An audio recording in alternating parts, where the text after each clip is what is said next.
آج کی اس نشست میں آپ حضرات کے سامنے یہ بات بیان کروں گا کہ ہمیں شعبان المعظم میں کیا کرنا چاہیے اور کن منکرات سے ہمیں اپنے آپ کو بچانا چاہیے، کون سے ایسے کام ہیں جو سنت سے تعلق رکھتے ہیں اور کون سے ایسے ہمارے معاشرے میں کام جو ہم کر رہے ہیں وہ رسومات و بدعات کے زمرے میں آتے ہیں۔ امن یجیب المضطر اذا دعا لا الہ الا ہو، الصلاۃ والسلام علی النبی ورحمۃ اللہ وبرکاتہ، بینوا بلغوا یسروا بشروا، السلام علیکم ورحمۃ اللہ وبرکاتہ۔ الحمد للہ الذی شرفنا علی سائر الامم برسالۃ من اختص من بین الانام بجوامع الکلم وجواہر الحکم، صلی اللہ تبارک و تعالی وبارک وسلم، ما نطق اللسان بمدحہ ونسخ القلم، اما بعد فاعوذ باللہ من الشیطان الرجیم، بسم اللہ الرحمن الرحیم، حامیم والکتاب المبین، انا انزلناہ فی لیلۃ مبارکۃ انا کنا منذرین، فیہا یفرق کل امر حکیم، امرا من عندنا انا کنا مرسلین، صدق اللہ العظیم۔ محترم سامعین کرام، شعبان المعظم اسلامی ہجری سال کا یہ 8واں مہینہ ہے۔ اس مہینے کی بہت سی فیوض و برکات ہیں، بہت سارے فضائل ہیں۔ آج کی اس نشست میں آپ حضرات کے سامنے یہ بات بیان کروں گا کہ ہمیں شعبان المعظم میں کیا کرنا چاہیے اور کن منکرات سے ہمیں اپنے آپ کو بچانا چاہیے، کون سے ایسے کام ہیں جو سنت سے تعلق رکھتے ہیں اور کون سے ایسے ہمارے معاشرے میں کام جو ہم کر رہے ہیں وہ رسومات و بدعات کے زمرے میں آتے ہیں۔ سامعین محترم، شعبان المعظم، لفظ شعبان شعب، اس کا معنی ہے شاخ در شاخ ہونا۔ جیسے خزاں کے بعد بہار آتی ہے تو بہار میں نئی شاخیں نکلتی ہیں، درختوں پر، پودوں پر سبزہ ہوتا ہے، نئے پھول اگتے ہیں، کھلتے ہیں، نئی شاخیں اگتی ہیں۔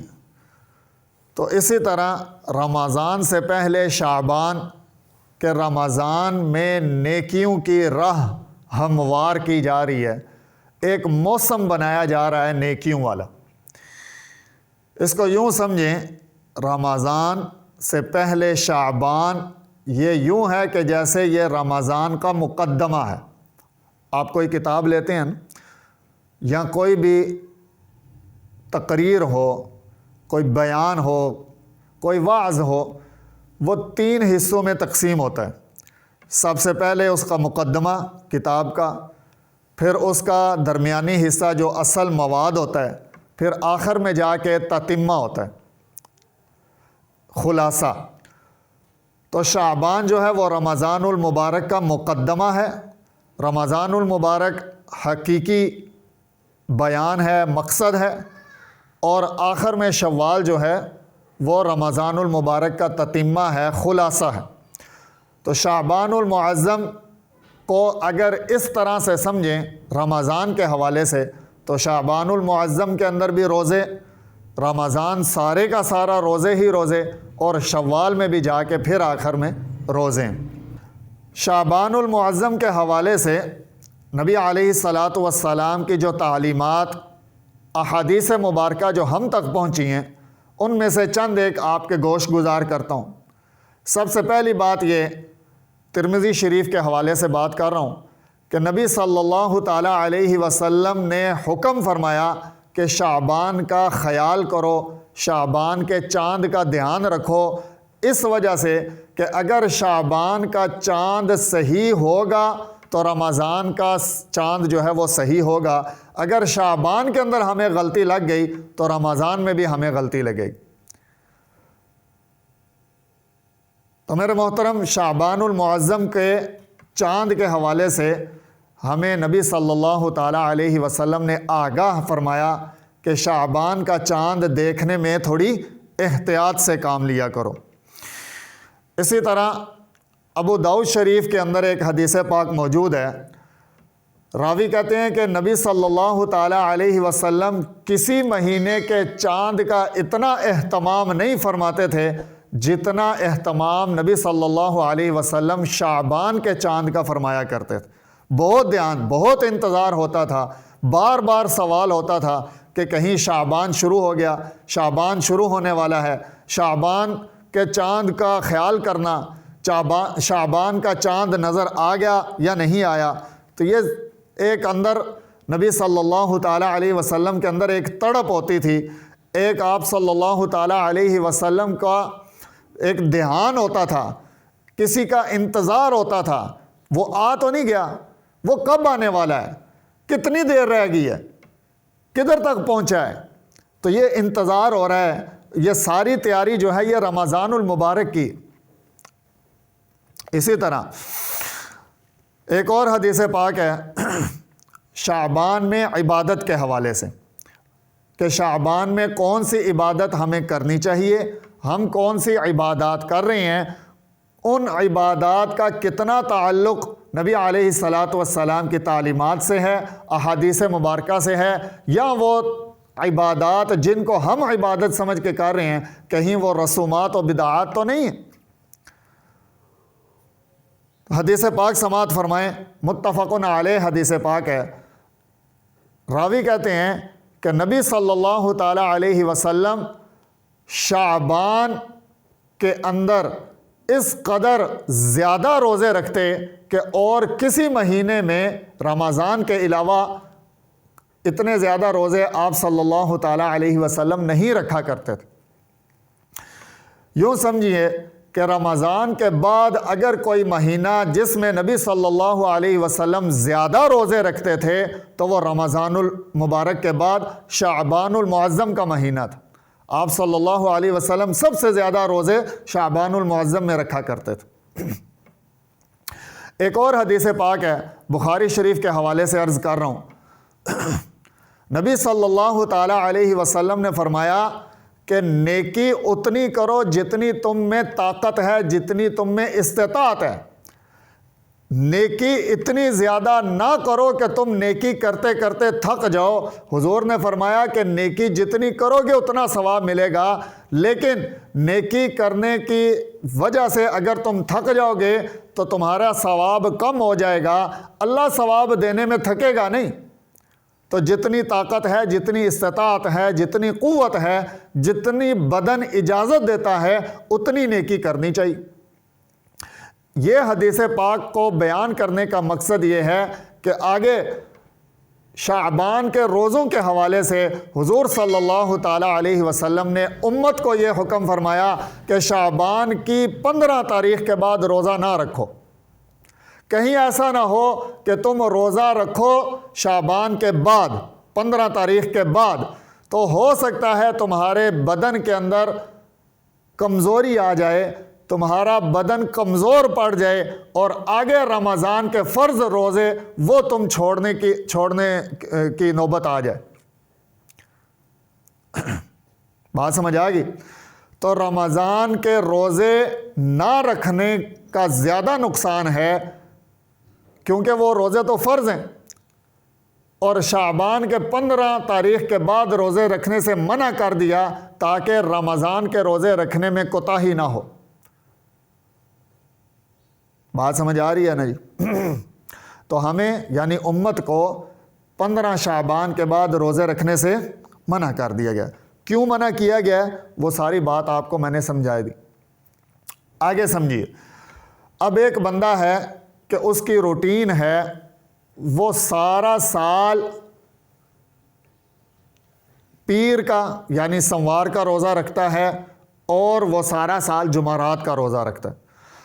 اب 15 شعبان کے بعد اگر وہ سموار اور جمعرات کا روزہ رکھتا ہے تو وہ رکھ سکتا ہے، کیونکہ اس کی بدن کے اندر ایک وہ اس کی ترتیب بنی ہوئی ہے، اس کے جسم کی، اس کے بدن کی، اس کی انرجی ایکسٹرا نہیں لگے گی پیر اور جمعرات کے روزے کی، کیونکہ وہ سارا سال سے وہ روزے رکھتا آ رہا ہے۔ یہاں تک کہ اگر 29 شعبان کی تاریخ کو جمعرات کا دن ہے اور یہ بندہ اس دن بھی روزہ رکھنا چاہتا ہے تو یہ بندہ اس دن بھی روزہ رکھ لے۔ کیوں؟ کیونکہ اس کی ترتیب بنی ہوئی ہے جمعرات کا روزہ رکھنے کی، اس کی ترتیب چلتی آ رہی ہے سموار کا روزہ رکھنے کی۔ ہاں، وہ بندہ کہ جو سارا سال روزہ نہیں رکھتا، وہ 15 شعبان کے بعد پیر اور جمعرات کا روزہ رکھنا چاہے تو اس کے لیے بھی فقہاء نے لکھا ہے کہ نہ رکھے، کہیں ایسا نہ ہو کہ رمضان کے فرض روزوں کے اندر کوتاہی ہو جائے۔ بات سمجھ آ گئی؟ تو شعبان المعظم، شعبان کا معنی آپ حضرات کے سامنے بیان کر دیا۔ شعبان کے اندر عبادت کیا کرنی ہے، زیادہ کثرت سے روزے رکھنے، وہ آپ حضرات کو سمجھانے کی کوشش کی احادیث کی روشنی کے اندر۔ اور شعبان کے اندر بہت سارے خرافات و بدعات چلتی آ رہی ہیں، چل رہی ہیں، بہت سارے ایسے کام ہیں کہ جن کو ہم ثواب سمجھ کر، نیکی سمجھ کر، سنت سمجھ کر کرتے ہیں، لیکن ان کا ثواب سنت سے کوئی تعلق نہیں ہے۔ جیسے نیاز تقسیم کرنا، جیسے کوئی خاص قسم کے نفل پڑھنا۔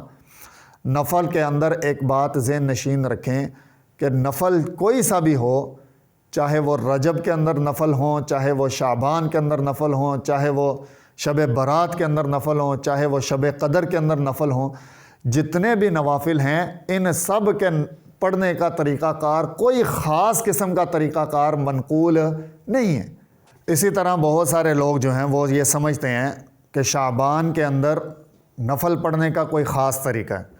اس بارے میں ایک بات بڑے دھیان کے ساتھ سمجھ لیں کہ نفل نماز پڑھنے کا، کوئی بھی نفل نماز ہو، تحیۃ المسجد ہو، تحیۃ الوضو ہو، یا رجب کے مہینے کے نوافل ہوں، شب قدر کے نوافل ہوں، شب برات کے نوافل ہوں، کوئی بھی نوافل ہوں، ان نوافل کے پڑھنے کا الگ سے کوئی خاص طریقہ کہیں پر کوئی ذکر نہیں کہ رجب کے نفل اس طرح پڑھنے ہیں، شب برات کے نفل اس طرح پڑھنے ہیں، شب قدر کے نفل اس طرح پڑھنے ہیں، نہیں، کوئی ایسا خاص طریقہ خاص نفل کے اعتبار سے مذکور نہیں ہے۔ ہاں، نفل نماز کے اندر آپ دعائیں الگ سے مانگ سکتے ہیں۔ اب ان دعاؤں کے مانگنے میں آپ سجدے میں بھی دعا مانگ سکتے ہیں، آپ سلام پھیرنے سے پہلے بھی دعا مانگ سکتے ہیں۔ یعنی رب جعلنی جب آپ نے پڑھ لی یوم یقوم الحساب، اب اس کے بعد آپ دعائیں مانگ سکتے ہیں، جتنی مرضی چاہیں آپ زیادہ دعائیں مانگ سکتے ہیں، لیکن یہاں پر آپ نے جب دعا مانگنی ہے تو آپ نے ہاتھ نہیں اٹھانے، آپ نے ہاتھ ادھر اپنی رانوں پر ہی رکھنے۔ جیسے بہقی کی ایک روایت ہے کہ نبی صلی اللہ تعالیٰ علیہ وسلم شب برات میں نفل پڑھ رہے تھے تو سجدے کی حالت میں آپ صلی اللہ تعالیٰ علیہ وسلم ایک خاص دعا مانگا کرتے تھے۔ انشاءاللہ جب وہ شب برات کا بیان آئے گا تو شب برات کے حوالے سے جب ہماری گفتگو ہوگی تو اس میں انشاءاللہ میں آپ حضرات کو وہ دعا بھی اور ساری باتیں اس کے حوالے سے بتا دوں گا۔ یہاں پر صرف اتنا کہ نفل پڑھنے کا کوئی خاص طریقہ ذکر صحیح سند صحیح حدیث کی کتابوں میں موجود نہیں ہے۔ نفل پڑھنے کا عام طریقہ وہی خاص طریقہ بھی ہے۔ تو ایک ہی طریقہ ہے نفل نماز پڑھنے کا، آپ تحیۃ الوضو پڑھیں، آپ شب قدر کے نفل پڑھیں، آپ شب برات کے نفل پڑھیں، کوئی عجیب طریقہ نہیں ہے۔ ہاں، صلاۃ التسبیح ایک نماز ہے، اس کے پڑھنے کا طریقہ تھوڑا سا مختلف ہے۔ صلاۃ الاستسقاء بارش کے لیے جو دعا مانگی جاتی ہے اس کے پڑھنے کا طریقہ تھوڑا مختلف ہے۔ تو یہ جو نمازیں جن کے پڑھنے کا طریقہ مختلف ہے ان کا ذکر موجود ہے۔ صلاۃ الخوف ہے، جنگ کے دوران جو نماز پڑھی جاتی ہے اس نماز کے پڑھنے کا طریقہ تھوڑا مختلف ہے۔ تو جن نمازوں کے پڑھنے کا طریقہ مختلف ہے ان کا ذکر قرآن پاک میں احادیث میں موجود ہے، اور جن کا طریقہ موجود نہیں ہے ان کو ویسے ہی پڑھنا چاہیے جیسے عام روٹین میں ہم پڑھتے ہیں۔ ہاں، نفل نماز کے اندر دعائیں مانگی جا سکتی ہیں، آپ نفل نماز کے اندر دعا مانگ سکتے ہیں۔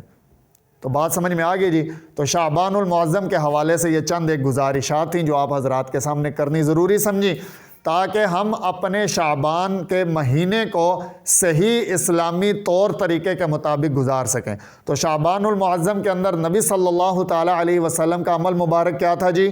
کہ آپ صلی اللہ تعالیٰ علیہ وسلم کثرت سے روزے رکھا کرتے تھے۔ ایک اور حدیث پاک ذہن میں آ گئی، حضرت راویہ فرماتی ہیں، راوی جو اس حدیث کے راوی ہیں وہ ذکر کرتے ہیں کہ نبی صلی اللہ تعالیٰ علیہ وسلم شعبان میں اس قدر زیادہ روزہ رکھتے کہ ہم یہ سمجھتے کہ اب حضور صلی اللہ تعالیٰ علیہ وسلم ہمیشہ روزہ رکھیں گے، افطار ہی نہیں کریں گے۔ مطلب یہ کہ روزے پہ روزہ، آج روزہ، کل روزہ، پرسوں روزہ، ترسوں روزہ، روزہ روزہ روزہ، کہ ہم سمجھتے تھے اب افطار ہی نہیں کریں گے۔ اور وہ فرماتے ہیں کہ جب حضور شعبان کے مہینے میں افطار کرنا شروع کرتے، یعنی روزہ چھوڑنا شروع کرتے، تو پھر ایسے لگتا ہے کہ اب روزہ رکھیں گے ہی نہیں۔ تو یعنی 5-6 روزے اکٹھے رکھ لیتے، پھر 5-6 روزے چھوڑ دیتے۔ اب آپ جیسا مناسب سمجھیں ویسا کر سکتے ہیں۔ اور وہ حدیث پاک بھی میں نے آپ کے سامنے رکھ دی کہ جتنی طاقت ہے اتنی نیکی کرنی چاہیے۔ نیکی کا ثواب اللہ نے عطا کرنا ہے، اللہ ثواب دیتے ہوئے نہیں تھکے گا، ہم نیکی کرتے ہوئے تھک جائیں گے۔ تو باتیں ساری سمجھ میں آ گئی جی۔ اللہ پاک ہمیں عمل کی توفیق عطا فرمائے۔ وآخر دعوانا